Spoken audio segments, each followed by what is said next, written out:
Anyone who's been adjacent to these processes talks about it with such a reverence, like it was such a beautiful, special thing and really unique. Might be on a SAFIA track, which is pretty cool.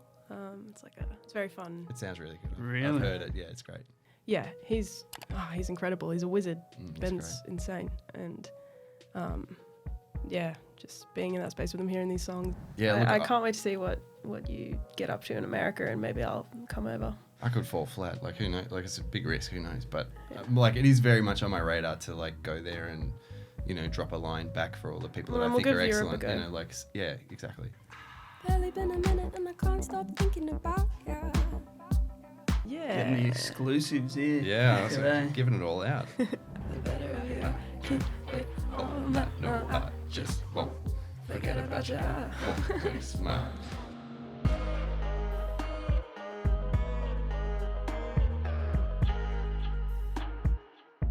Alrighty, well, let's get into it. Thank you very much, guys, for joining us in the flats. Thank you. Very lucky to catch Chris before you leave Canberra. What's going on? I'm the lucky one to be here. How's life? Yeah.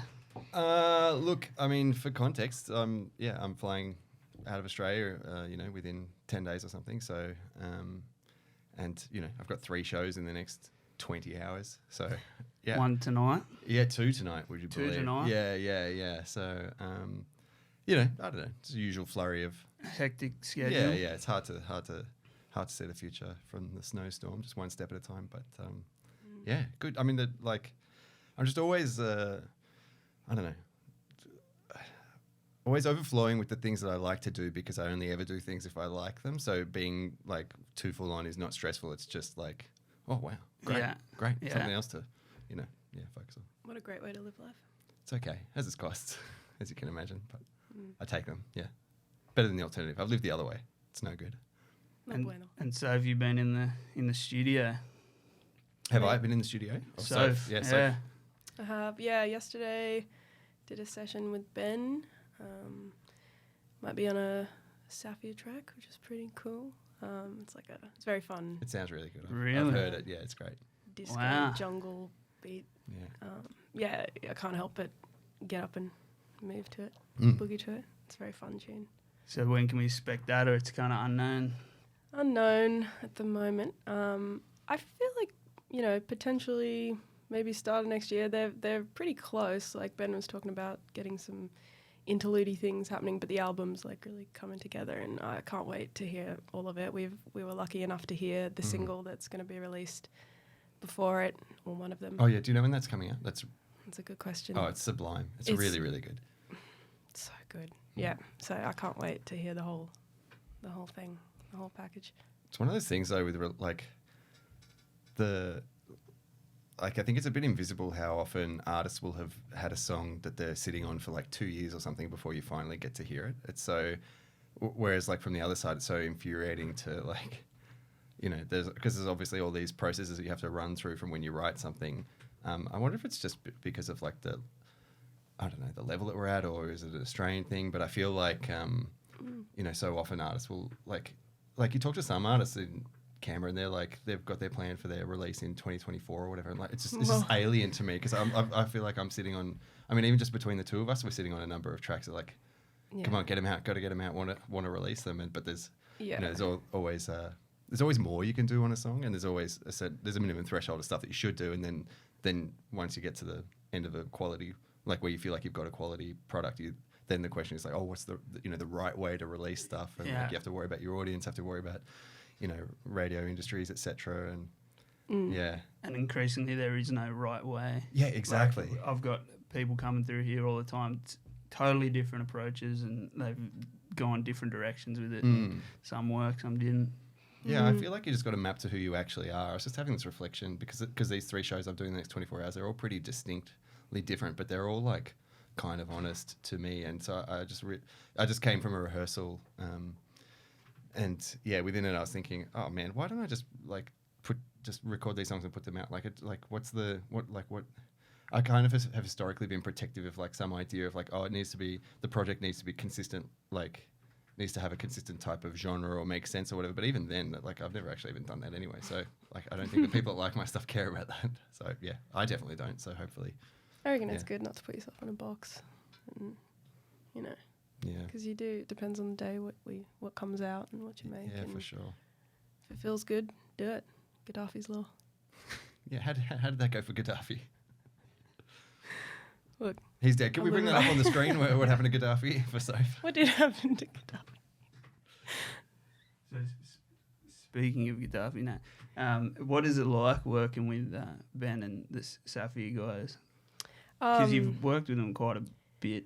Just I believe. Ben. Yeah. I Oh, actually just only Ben. met Michael last night, which was great. But I met Ben when I got to know Chris properly at Eagle Village, the second one.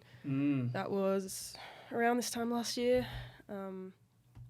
And yeah, it was, I mean, we've got a track that we made with Ben and Charlie, Charlesworth. Same story though. It's like done and like when's it going to be out? Yeah, I mean, I said That's to him really last good. night, Yeah. To turn up the clamps. I was like, when are we going to put that out? And he's like, it's just this like, it's 5% more needs to be done to maybe like the chorus or something. Like something needs. Nah, it's done. I Are reckon. you watching I this, thought Ben? it was done. I thought Yeah. it was done Yeah. when we did it in the couple hours at Eagle Village. But Yeah. I mean, it just keeps getting better somehow, which I didn't think was possible. But I mean, I'm happy to.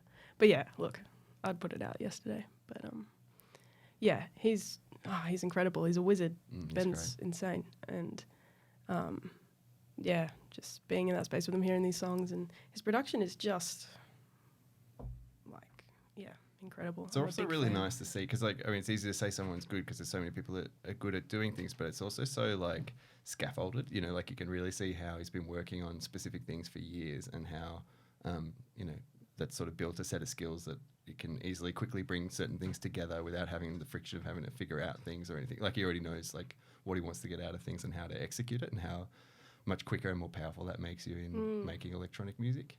Yeah, I think he's been doing it for like 5 years or something. Oh, more than that. More than that. Yeah, yeah. Oh yeah, no, I asked. I was like, when was your first big gig? And he was like, maybe 5 years ago or something. But yeah, he's been doing it. You know, Yeah. time. Yeah, Just takes. I think it's probably his scale of what a big gig is also like, different to what yours or mine might be. Yeah. Yeah.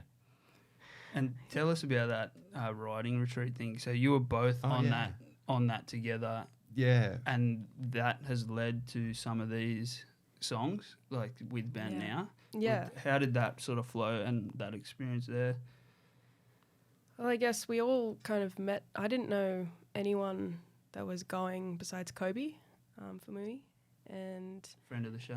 yeah. Friend of I've us all. seen him. Angel from heaven. An angel, truly. And we just, I don't know, somehow. I think it's worth explaining what it is at all, like because people watching it might not, or listening might not know what it is. The Eagle Village is it's a songwriting retreat that's run by Joel Terrell of Hands Like Houses and formerly with Music ACT, where we go out to the Eagle Village, which is a farm at Ingalara, which is just past Mikalago, maybe 50 minutes south of Canberra, and it's just there are 2 studios set up and a bunch of artists, and basically it's a few days of kind of free license in a sense. There's the loose structure of like rotating artists through with producers and things like that, but beyond that, there's no specific outcome that you're meant to come up with or anything like that, and so it just becomes like I guess because it's such a abstract thing to talk about, but because vibe is like at the center of it, everything that grows out of it is like from a generous and authentic and excited place. So all these artists were like, because we hadn't met each other before going to that, and so suddenly we're thrust into a session where we've got half a day, and it's just the 2 of us and a couple other people to like write a song. It's quite a vulnerable thing to do and quite an intimate thing to do, and so And I think that's what made us kind of like, we got to know each other so quickly at that time. You have to and it's such a beautiful thing to get to do. Anyway, from this this process, so there's different roles that people have within there. Ben was there as a producer and had a studio set up, and so is Louis Montgomery, and Louis been to the 2 that have existed, and so have I. And my role there is sort of like a creative director or like a creative producer or something to sort of run the sessions and make sure that we're all moving forward. But really, I mean, I'm just another artist. Yeah, just another artist that's in the room, moving things along. But I guess because I don't know, had more years run through my body, I've seen more circumstances and have more capacity to see how we can get over some basic problems or whatever, and just create the platform upon which we can all soar. And I really... Which you did so well. Oh, thanks. So, look, mutually, because I really wish that all these songs were out so that people could hear it. Because, like, anyone who's been adjacent to these processes talks about it with such a reverence. Like, it was such a beautiful, special thing and really unique. Even Ben, Ben has done so many of those co-songwriting things, and first thing he said was like, this is like nothing else I've been to that's like this. And yeah, all of us had that experience regardless of where we were from or what our background was. And I think that sits within the music, but we're, because of lag times and things like that, not much of the music is out from those sessions yet. One song is Lucy Sugerman on her EP, Forget to Forget It, was born from one of those sessions. Right. Yeah, I was in that session, which is nice. And That's beautiful. Yeah, it was great. It was great, actually, because it was just sort of like, the job's always different when you're in a room with making stuff. It's not like building a house or whatever, where you can have a good idea of how to optimally demarcate everything. Every artist is different in pretty significant parameters. And for Lucy, it was really just a case of getting out of the way and just sitting there and watching her. Like, I even almost left the room. We were in the room for maybe 7 hours together, and I have a watch that tells me when I haven't stood up, and I was just sitting there like staring, focusing really intently, and it kept beeping. I was like, oh, there's been another hour. Oh, there's been another hour. And I was like, I haven't really had to do anything. Maybe I should go and just see if I could be useful to other people. But I thought, no, the job's to be present. And then maybe 20 minutes after that, she just suddenly looked up and was like, where does it go now? And then roped in, and like we're working on the song together, and like it's such a different type of work to anything else. It's really for those of us who love to do it, it's really spiritual. Like, maybe that's a naff word to use, but it's quite transcendent to do. It is really like nothing else I get to experience. I love it. Yeah. Well, a lot of the time you could go into those things and it could be great, but not much would come out of it. Yeah, sure. But it sounds like we've had a few people who were on those. It really was something that produced a lot of music that we're going to see soon. Yeah. And it's going to really have an impact. And connections. Yeah, exactly. The flow-on benefits, even separate to any of the songs, are so high. Like, Soph and I have worked together so many times now on different things, and it's such a joy to get to do. In fact, we're even performing together tonight. And, we may not have even crossed paths if... Yeah. Certainly not in the way that we did. Yeah. Yeah. Still, best 3 days of my life. And yeah, I feel the same. From all of the relationships and connections I've made from it, I'm just, insanely grateful. Chris, holds this insane space for people to be able to create in, and it was so quickly. I didn't know you, but we just, I don't know, I established this kind of trust, and there was the song that we wrote, Holy Water, that kind of came out after we did this really, what was that type of yoga that we did in the morning called? I don't know what the yoga is called, but it's the one that has the stretch component because of opening the heart space or something that. I can't remember. And it was just we held it for a long time, and Nicole and I were just crying and just sort of things were being released.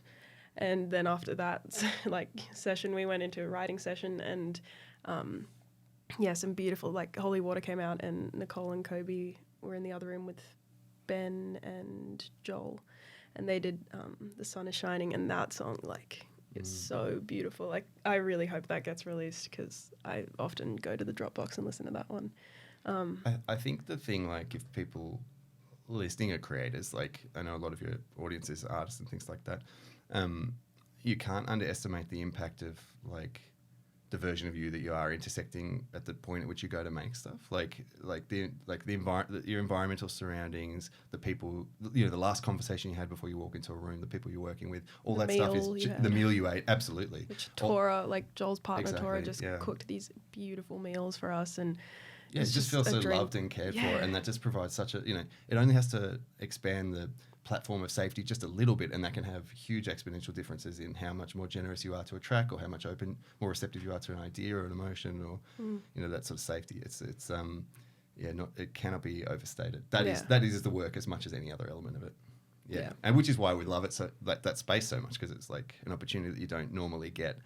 And sadly, I've heard a bit of the background, like they're trying to get the resources to put them on again, and it's like it doesn't seem to translate as an understandable experience. Like I overheard someone saying, "Oh, it just sounds like you guys had a bit of a piss up." And I'm like, "Yeah, like, I mean, one, I don't even drink, so I didn't like that a characterization. But just more like, even if we did, like, it's not building a house. It's not the type of work where you need to sit down. Oh, sorry, you guys weren't even, writing these songs over spreadsheets. That's not real work. Like, that's not how that work happens.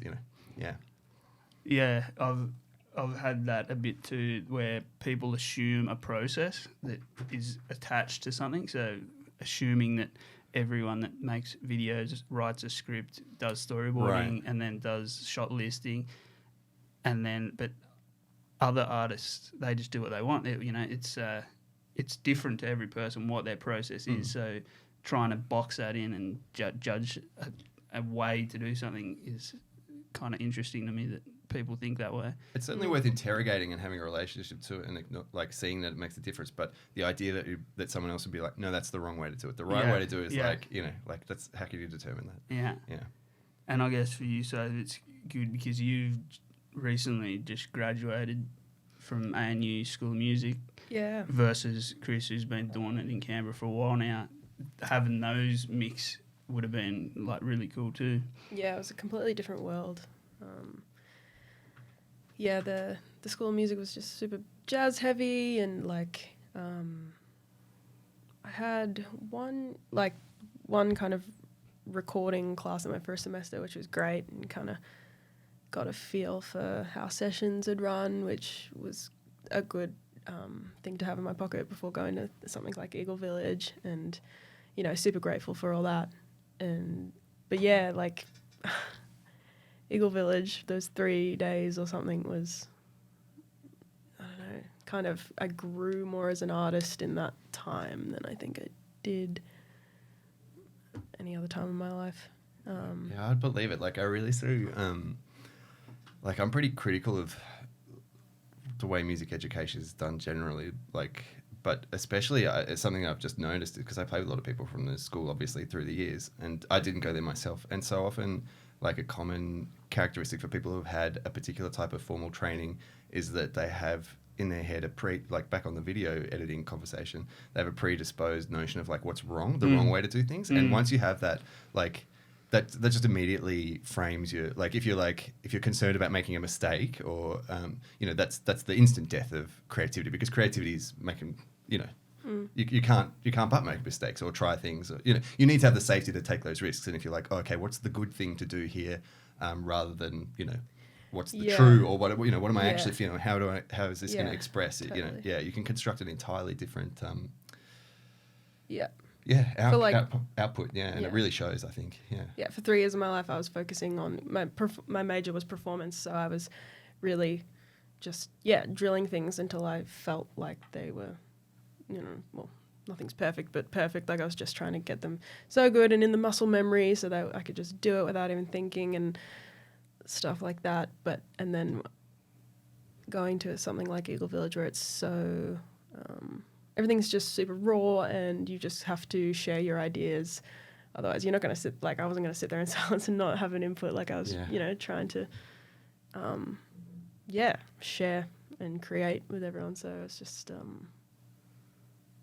it's a super vulnerable thing to do. But people like you and everyone else just in that space made it feel super safe, and made me feel like I was able to do that, which was really crazy. I just can't believe I found myself in that space. Like, it's just so good. And now, getting to perform with you tonight, and hopefully working with Ben more. It's going to be great. I can't wait to have stuff. Hopefully releasing. Well, definitely releasing a song. I've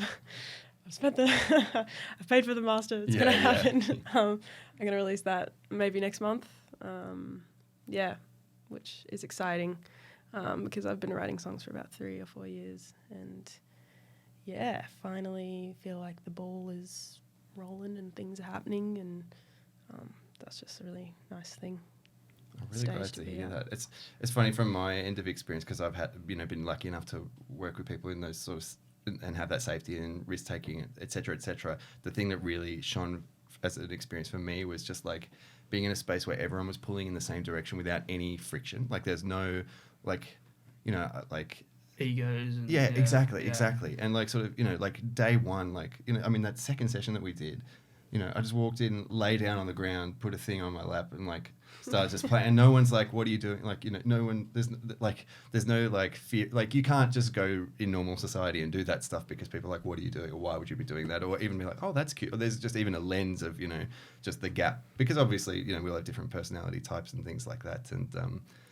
And I think for those of us who, you know, saw in this type of arena, there's like the friction can be, it can be degrading, but even at a baseline, it's just like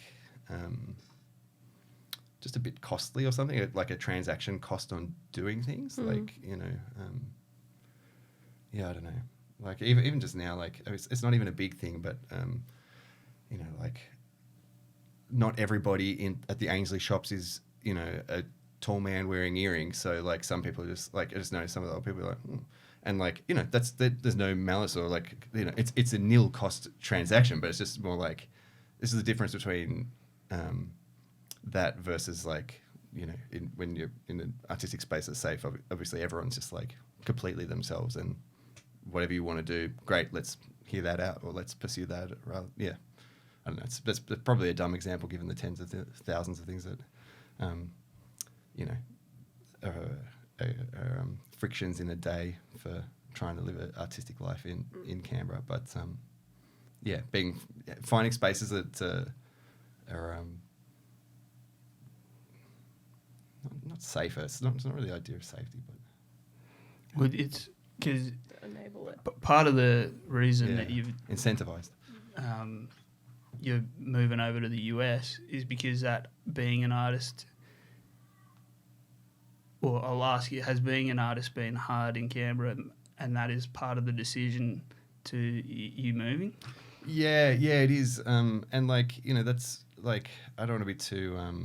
I'm certainly not utopian or. I'm not utopian in that I'm like, oh, there's going to be this perfect society where everything's really great for artists, especially, and whatever. Like, I think the struggles are pretty universal. But also similarly, I'm not too like, and it sucks here and it's so bad and no one gets it. Like, absolutely don't feel that way at all. Just like the kind of dull underlying economic reasons, really. Like, I think, you know, we're just decades into an Australian policies of like incentivizing all private wealth to be invested in housing, and that. Like, you know, that reaps a benefit for 60% of the population, and then, you know, there's a chunk of the remainder that can deal with that. But then those who are sort of at the bottom rung financially, that like that's a real catastrophic cost to be like, well, okay, not only are you never going to afford a place, but even, you know, now rent is like just eye-wateringly high unless you trade the life of whatever it is you might be doing for one that you know, can be earning the commensurate income to access that stuff. And like, those are trades that I've made before and you know, like am able to do and have, you know, I have the luxury in a sense of having the capacity to make money or whatever in a particular way if I want, but I'm not interested in doing that. And the sad thing is like, I don't think that it's apportioned related to the value that you provide to society or to yourself in your own life. And I think those are just trade-offs I'm not really interested in seeing made anywhere, but certainly not in my own life. Like I often think, I was thinking like how during because during the lockdowns, obviously everyone who's a performer for a living lost all of their work. And that's only about 20 of us in the ACT really. But, you know, it's a catastrophe for us. And I was reflecting on how like, because of the, you know, economic threat of lockdown and these things, you know, ACT government would like pay people to like go around like wiping down, you know, the bike racks and things like that, and, you know, traffic pedestrian lights and things like that. And then the people that do this stuff, you know, they're entitled to like, you know, leave and super and award wages and like a life, and could probably, you know, have a home to live in and things like that. And I'm like, oh, but there's no utility, like there's no commensurate appreciation of like the things that happen to be in my skill set, which I upvote as a result in my own life. Like I'm not saying they're necessarily more important than other things, but like, you know, there's like I do think that there's, building community, working with people, like, producing entertainment and, creating spaces for cultural and individuals navigation. Yeah, it's obviously, like, it's something we all really experience as valuable in our own lives. But you don't realise until it's gone. Exactly. Yeah. And most people, yeah. Yeah, but also you don't even realise what is already there that doesn't get to be there. Like, like you realise, like, the people that you have coming through here, it's astonishing how many, like, just world grade quality of things there are right around the place. Like someone like Soph, like, it's kind of agonising to me. I just came from a rehearsal with Jess High and Tristan Davies, and, like, in my mind I see these guys and I'm like, God, they could be doing so much. Why isn't there a space for them to perform every day? Or, like, why isn't it, like, why are they doing perhaps these grind jobs that take away from their well-being when they could be doing the thing that's at the center of their skill and capacity and, giving to others through that? And the reason is, like, normally just a bunch of, shithouse ordinary, like, they're just boring, the reasons that that stuff doesn't get to exist. Like, for me, it's a boring problem to be like, oh, well, everyone has to work, way more, like, double the hours than they would have had to 20 years ago in an arts lifestyle at a job that they don't like, because housing's so much more expensive. Why is housing so much more expensive? Is that something we all benefit from? Oh, it's just because a tiny percentile of people are benefiting massively from a tax write-off.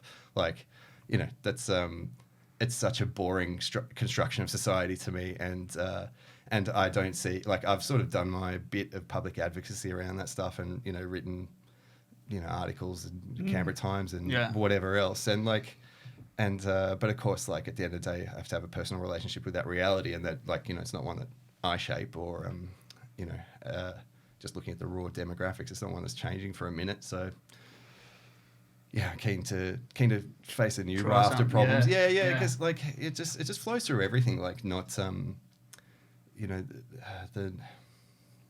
the sort of low value that we have for cultural output in Australia. One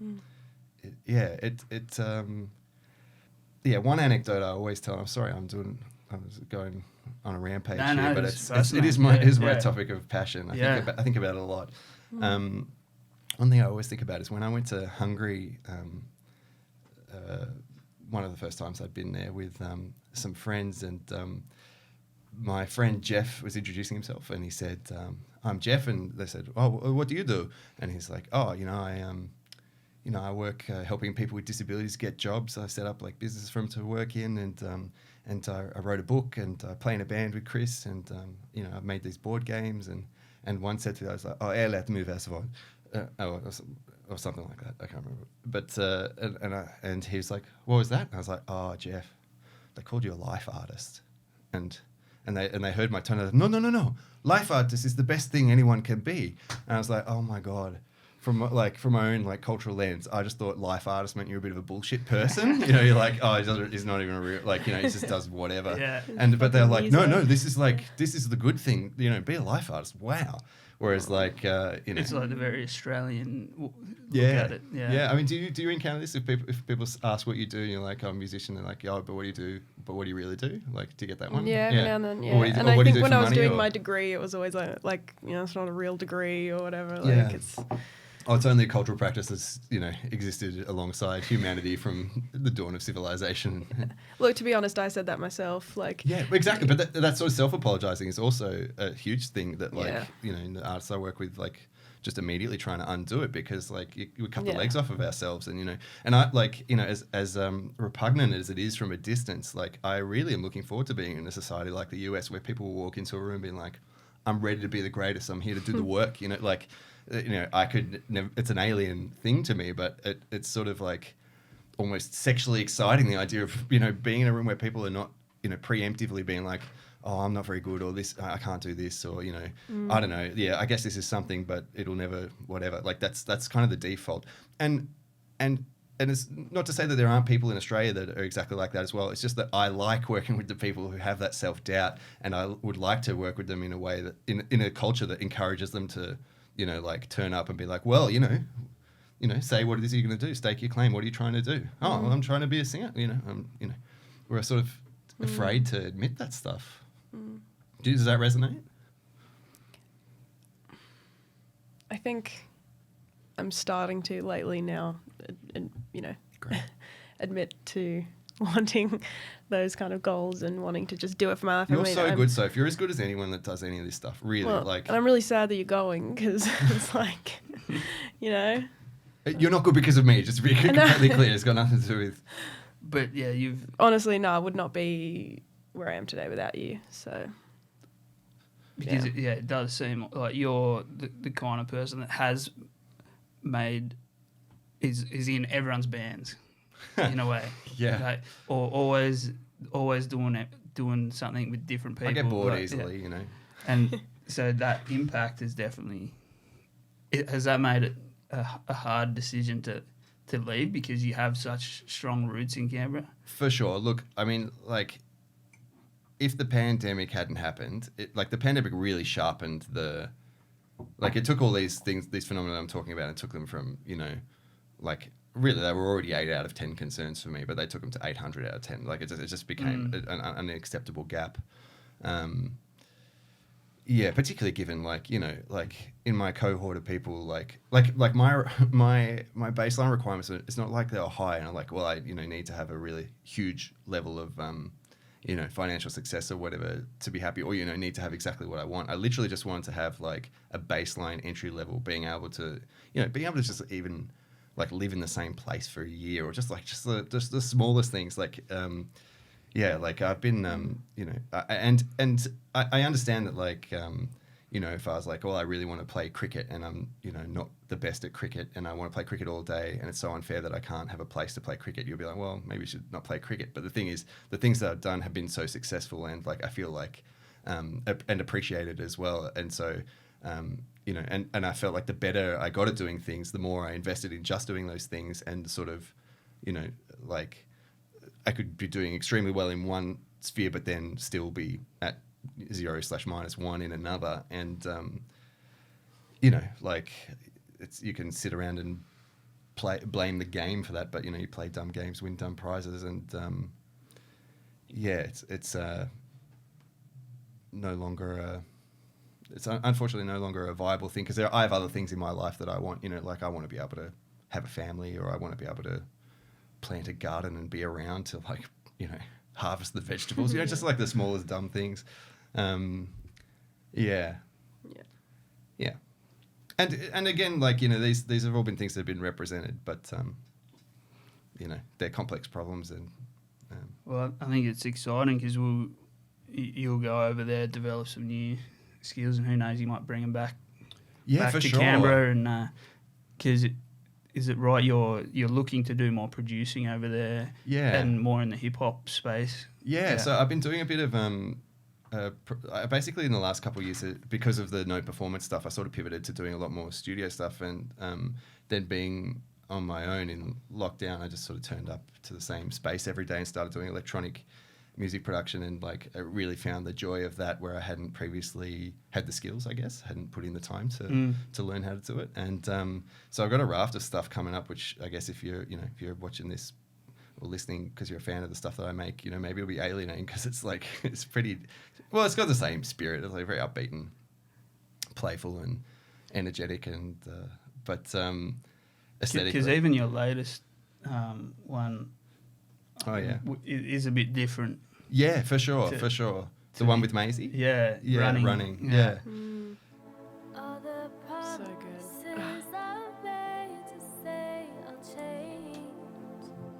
Just a fresh one.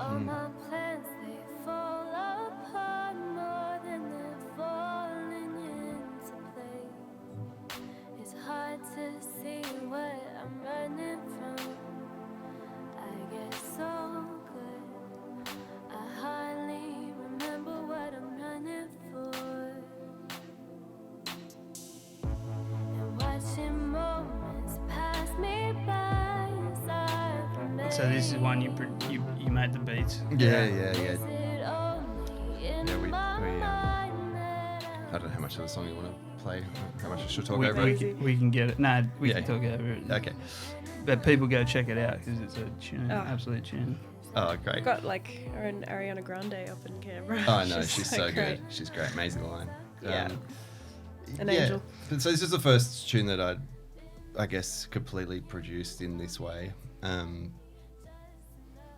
And yeah, I don't know. Had so much fun making this type of stuff with Maze. We've got other things as well coming up, and I've just, as I said earlier, like I'm on a dam of tunes. Like there's dozens and dozens and dozens of things that I'm just so keen to get out simultaneously, really. So I'm keen to take that energy to other people and like see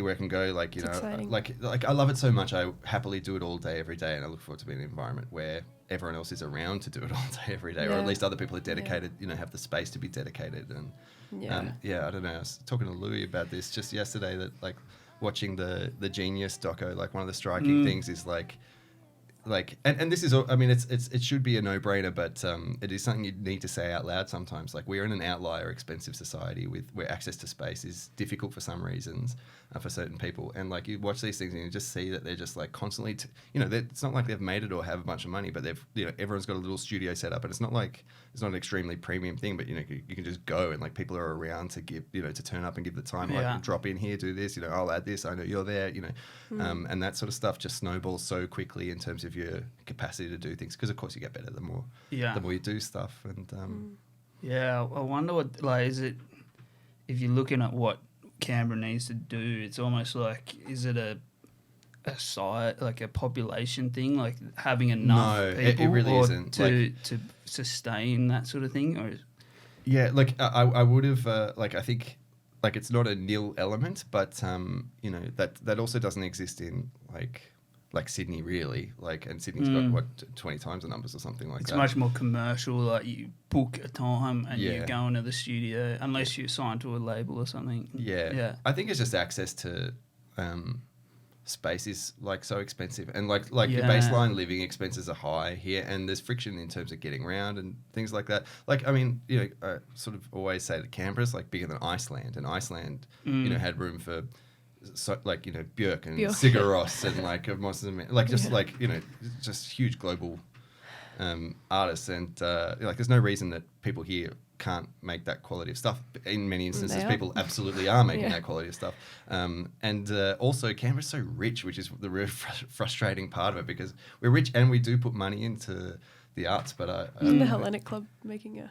the Hellenic Club, Well, I mean, stadium, the new Hellenic Club stadium. Yeah. Well, but this is the thing. It's a misalignment thing, They all got the land for community purposes, and then they got pokies, and then, what's their incentive to actually provide utility? Nothing, until now, where the pokies money's running out, so they have to think of something else to do, and they've got all these tens of $millions. But don't you think it's crazy how like say the Ainsley Football Club has like it's a football club, you go to the games and there might be 100 people that are friends and family that are watching, and they've got a turnover of like 100 million plus, whereas wouldn't it, if I told you that like the Stallions basketball club in Belconnen, they had a turnover of 100 million, you'd be like, well, that's an insanely odd thing to exist in a society, but it exists. It happens to exist for some football clubs here. Like it's such an alien mismapping that has no bearing on what's actually enriching or of utility to people's lives. It's just an arbitrary thing, but it's like such a weight of like we're so lucky to have the Polish club, which is where we're playing tonight. But it's because they chose to get rid of the pokies, and so they had to find something else to do. But even then,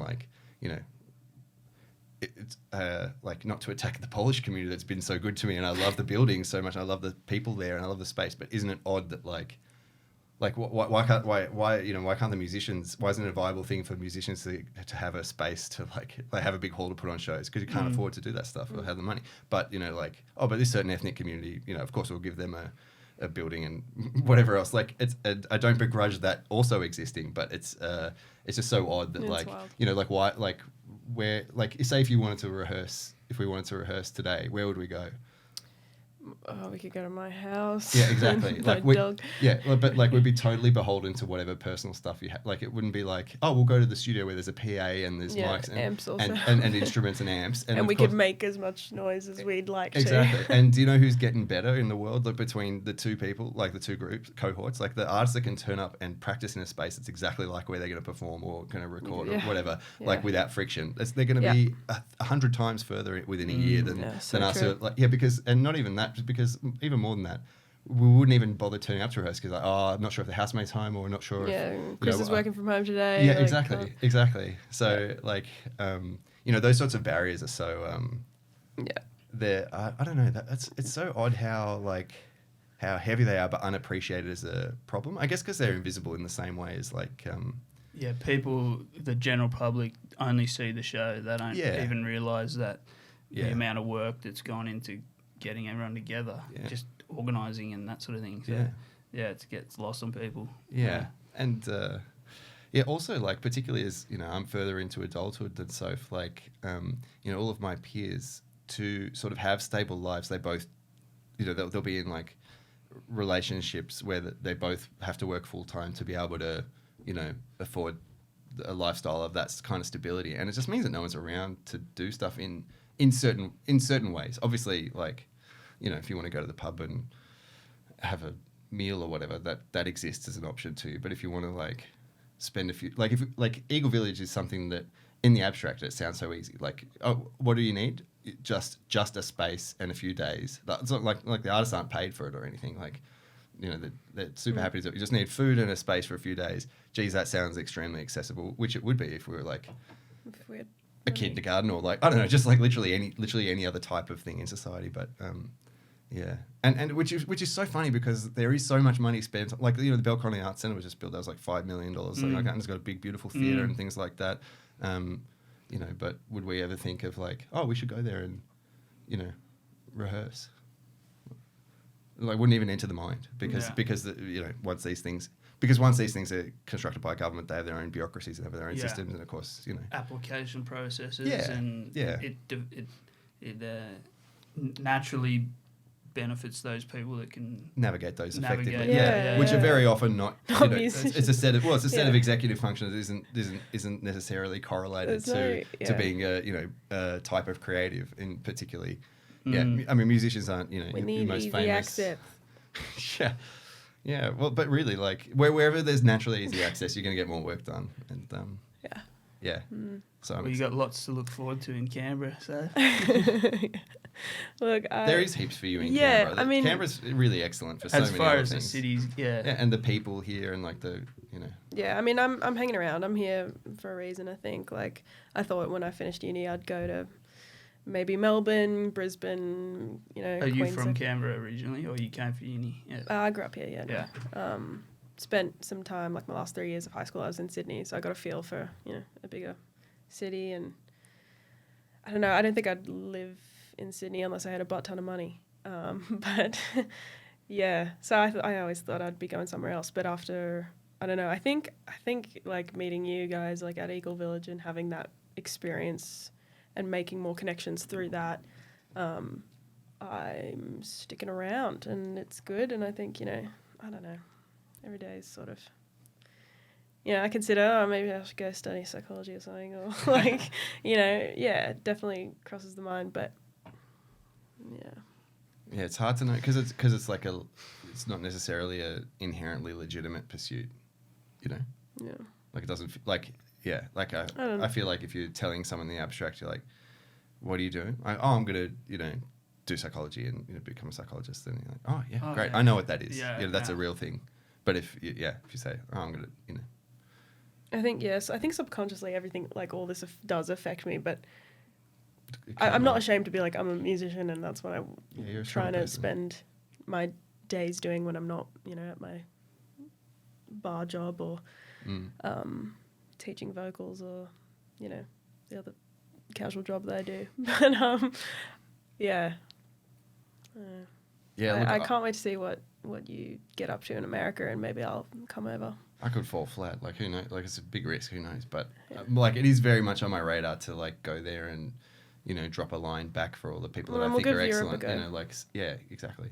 Like set up. Like I hope to like get ingratiated with some booking worlds and like performance spaces to have enough of a capacity to like like whatever shows you imagine you could put on here, like California alone's got 40 million people or something like that, and in a much smaller space. Of course, you could just do them every night there, and like can find viable ways to do that to make sure everyone can come over and do a bunch of shows, and make Yeah. at least cover the cost of doing it. It'd just be so great. Oh, And the opportunity's going to be huge. exactly. And like you could just imagine like, what's going to make you better at your craft, 3 months of doing that or the next 5 years of, spacing out the same amount of shows. Like it's a no-brainer. And so, I really hope to be able to create some of that. So like an idea would be that a Canberra band could potentially go there for 3 months almost living there.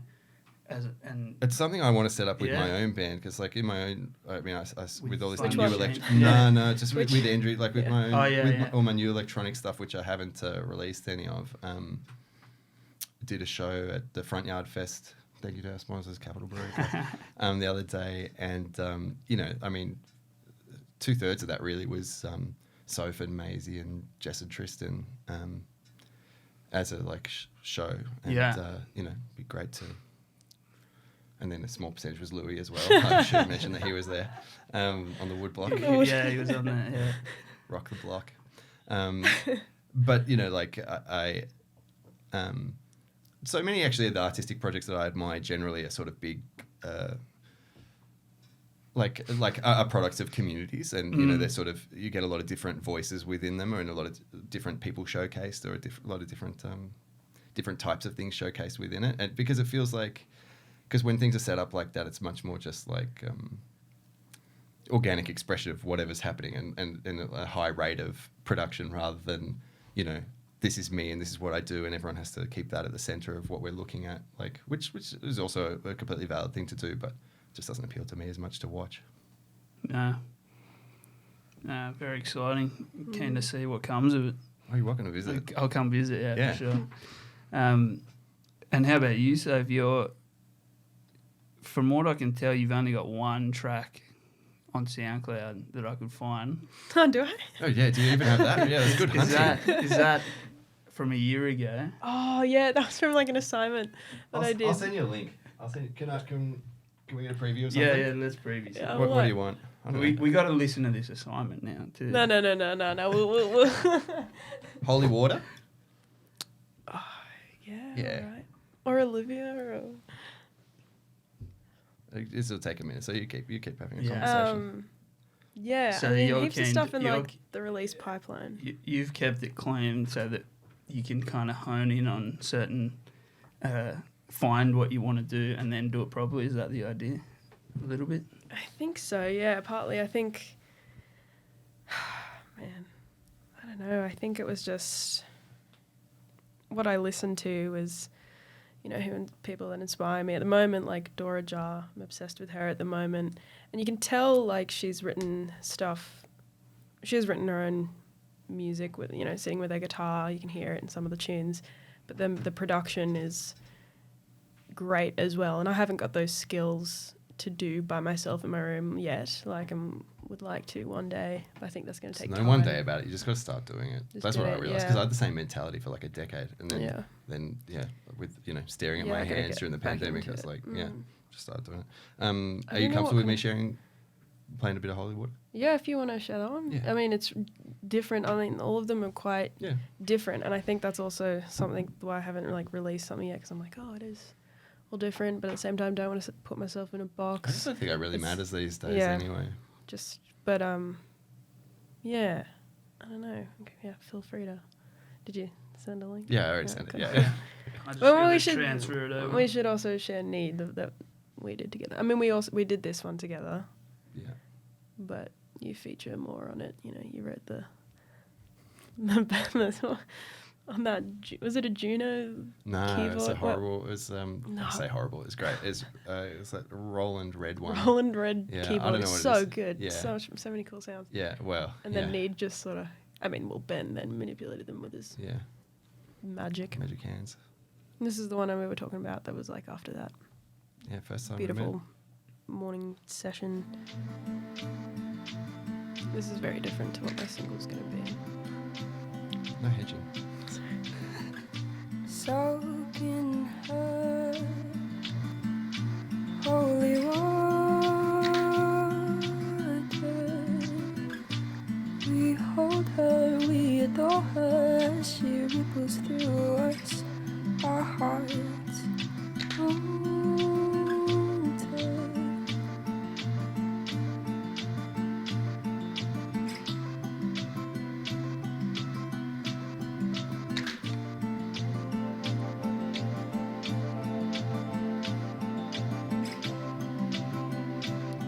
this one from the retreat? Yeah. The waves break walls, swells in your eyes fall. Lay your arms down, let your body drown in her holy water. Yeah, so it's kind of inspired by feminine energy of like Awesome. So good. the divine feminine. That was kind of the main, It's a conversation. convo and inspiration behind this track. Yeah, it's also like this is all just as it was done in those hours. You know, there's no like. We haven't revisited it. No. Or, yeah. No. But Nor think, do I think you you should. will? Yeah, no. Nah. I think you lose. Like whatever you gain, you lose more. Yeah, I think Not I always, definitely, but in this instance. I definitely, yeah, I think I'd like to release this. Maybe that could be the next one. Yeah, get it out. I want Need. Yeah, all of us. Yeah. Need is the one that we did with Ben and Charlie, who's also in this one. Well, we should put it on just to. You want it on? But yeah. Getting the exclusives here. Yeah, I was Today. giving it all out. People will dub it and then release it, you know. Yeah. Clip it up. And please do, God. Yeah. Yeah, run this shit up on TikTok. Like I just yeah. want it to be heard. Yeah. No, that's awesome. Yeah, I don't know what's taken me so long. Like my mum's quite frustrated with it. She's like, "When are you gonna put stuff up on?"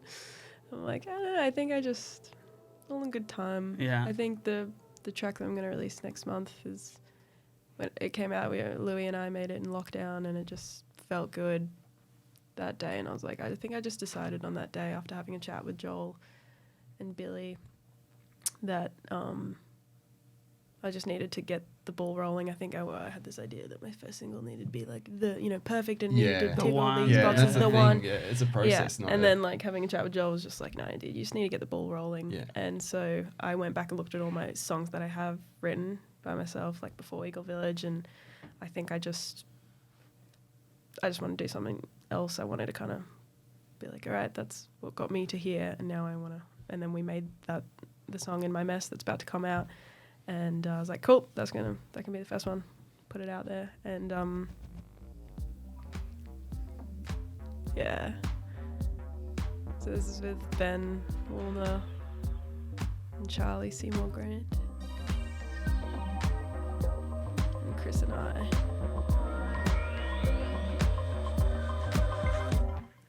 Barely been a minute and I can't stop thinking about ya. Barely been a minute and I'd go with you anywhere. You're the lion and I'm the lamb to the slaughter. So good. So So good. saucy. Barely been a minute and I'm Charlie. just not thinking the same. Barely been a minute and I can't stop thinking about ya. Yeah, and Ben just Yeah, you whipped gotta up put all that this, out. his producer chops, just making all this come together in such a cool way. Yeah, it was really nice because it was like a real luxury for me because I can't talk over a chorus. No, I can't get the better of you. Keep it on that. No, I just won't Forget about you. won't really smile. Yeah, it was such a luxury as a process because normally when I'm sitting there making electronic music, I gotta record it in, and then you're doing the interface as well as the playing. But there, I could just lie on the floor and play line at a time as it came, and it was like no obstacle because Ben was like, "Oh, that's cool," and catch it in, and He then just- and yeah, I'm just be- just comfortable it just made it all so easy and fun. And then we were all just Charlie and I were just dancing. Yeah, It's yeah, the truth. Oh, can't believe it. Yeah, talking good over times. it, but yeah. very good. I want to do that just every day, obviously. Yeah, that's it. Like everything else seems so blah. Nah. There's other good There's a stuff. show going tonight. on. That's gonna be good. It's gonna be good. Yeah. No, I mean all other things. Oh yeah, of course. Yeah, Music. lunch, Yeah. Lunch is great. mustard flats. Breakfast, mustard flats. Breakfast is trash. Key destinations, yeah. Yeah. Just the key. Yeah, the anchors of our life. Yeah. Yeah. Yeah, we like to think of us as that, the anchor of Canberra, maybe. Yeah. What are your impressions on like, you know, like you've had quite a volume of things through here, and like quite. It's been awesome. Yeah. What are the big takeaway things that you're like, oh wow, I'm surprised to realize, you know, after this many conversations. Well, it's just the volume of, like you were saying before, the amount of people that are doing such good stuff. Yeah. Like, it's crazy. Yeah. Like, and it's almost, I was thinking about, you know, what you're saying, like, what is the reason why there's a little hurdle here in Canberra that's always been around, like, that people talk about, but I wonder if it is changing and, you know, becoming more of a hub for that sort of stuff. People are sticking around. Yeah, that's definitely true. And then are people in Canberra interested? Like, no, a lot of people seem to not know about what's going on here, and so you're like, why is that? Why doesn't anyone know about, you know, these awesome shows or these top tier like songs that are out on Spotify? Everyone can listen to them, but so yeah, it's kind of funny. Like, even the huge successes from here, like I often think about it, like you know, SAFIA or like Genesis or Wusu doing their big tour. You know, is like there's nothing about a hometown show that's like that feels like intrinsically extremely special from the outside, because it's like it doesn't. Do you know what I mean? Does that make sense? Yeah. Like I was thinking about that in terms of Genesis or Wusu, and his show at the Enmore. And I was like, and I've been to the Enmore many times. Yeah. You walk in there and you're like, fuck, this place is sick. Yeah. And you're like, but where's he playing here? UC Refectory, the big spot there. Yeah, like, there's no history or like maybe the continuity and the magic. Yeah. And that's the thing with the continuity, actually, especially because like I feel like it's because it's not as though Genesis wasn't playing great shows here the whole time on the way. It's just it's not going to be in the same place, or a place that's connected in any way, or a place that has a feeling that's connected in any way, you know, like and it would be the same with SAFIA. Like I don't know where they would do their shows here, like Convention Centre or something. Like, well, guys, we know the Hellenic Club is going to be the next spot. Hellenic Club is going to be the next spot, and I'm sure they'll do a great job because their alignment is to make sure that the shows are good, not to build a theatre to justify, I don't know, whatever else. The expenditure, tax write-off or something. Yeah, bleak. Sorry for bringing up the clubs. Never mentioned the clubs. But for now, we got the Polish Club. We got shows tonight. What else is coming up? We know you're off soon, but no, I'm still doing releases. Though I've got a lot of stuff in the pipeline. Yeah. I've got my third album is basically done. It's so funny. It was yesterday or the day before I finished. I've just got so much stuff on at the moment. I forgot. My third album's done, and Soph is on it, and it's kind of like all on these themes that we've been talking about. Like have informed a lot of it. It's certainly the emotional energy of this stuff has informed most of the writing, as it inevitably would. And I'm really excited to get out that because I think it's good. Anyway, you be the judge for yourselves. I just sent you a track, so you're welcome to. This is a world preview premiere. Wouldn't taste much better. I wouldn't savor the memory. I'm all against it. I hear you calmly come. While amongst it, I'm running for another. Got to give it up. Got to see the rip and let the needle slip. I've been sentimental, but now I'm gonna fade it. Never wash my feet, I'm gonna fade it. Cause I'm calling on all my hits. Gonna calm my head, gonna feel what fits. You say nothing's better, babe. Say nothing's better, baby. I'm on my way. That's fucking dope. Are you into it? Great. Yeah, I'm really excited to get it all polished and out the door. Not too far off. I'd say before the end of the year, the whole album will be out, I'm sure. It's like a hard but delicate track. What else? I got another show at the Polish Club on the 30th of April with my band from ANU. Yeah, we're called Morris. I play with Gus Henderson, plays with the drums, and he also writes tunes as well. He's on Spotify. Gus Henderson, he's an amazing writer, brilliant composer, and great human being. And so our band sings like his songs and my songs, and we're writing Cool. stuff together. Cool.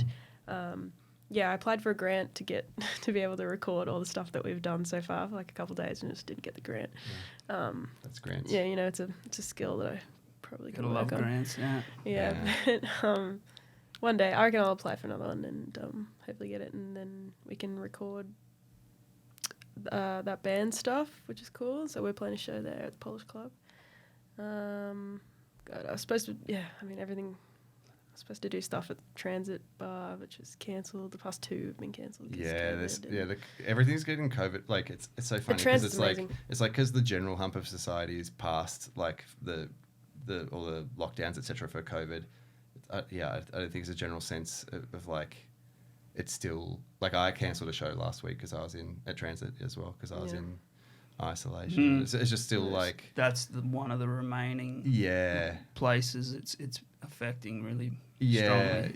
And it was always that was always the prediction that the musicians were going to be the first to get hit and the last to come back. But it's a funny full circle because like one of the last gigs I did before the lockdown was like a fundraiser charity for the bushfire stuff, and like then in the intervening 2 years like it was so like adverse and like like there's so many like the only sort of form of assistance was really grants, and they were competitive, and obviously everyone in the world was applying for them, so only 10% of people were getting them. I didn't get anything, and I was like, that's it, I'm not doing any more charity shows or whatever. But on Saturday I'm doing a charity show again for Lismore. That comparison's been drawn a few times, and it's always it's so funny. The musicians and the artists that rally get up knocked on the door and do those shows. Now the way to do it is like Woolworths should pay the artists to put on a show for to raise money for charity. I think they've got the money. You think compared to me they've got the fucking money. I mean the cost of groceries at the moment's going up, so right, even that should cover it. I'm glad you're doing the shows and with the band. That's great. Get the single out. Which one? When you get a date. Because the band's going to do... We're kind of doing like a Morris rendition of it. So Dylan Slater plays guitar, Harris Hodzik is on bass, and I showed them the tune a couple of months ago when we did a show at Gang Gang, and then they pick it up like that. And, of course. We did our rendition of it. So I'll probably play that single at the but Gus has organised this whole big band, like it's like Morris with a big band. It's like all the horn sections and he's written out. Yeah, it's gonna be sick. Oh, I'm so sad to miss that. Polish Club on the 30th, was it? Film it or something. Yeah, so that sounded like you're definitely going to do that. Thank you. We need to get one of those Segway things with your face on it. That would and be then good. you can go to gigs in Canberra. That'd be good. Yeah. But anyway, thank you. I'd be worried that it'd have a better life than I have somehow. Yeah. But no, never get COVID. Very excited to see what comes up next for both you overseas and Sophia here in Canberra. So thank you very much for joining the Flats, and thank you. We'll let you get ready for the shows tonight. Yeah, thanks for having us. No problem. Thanks for having us.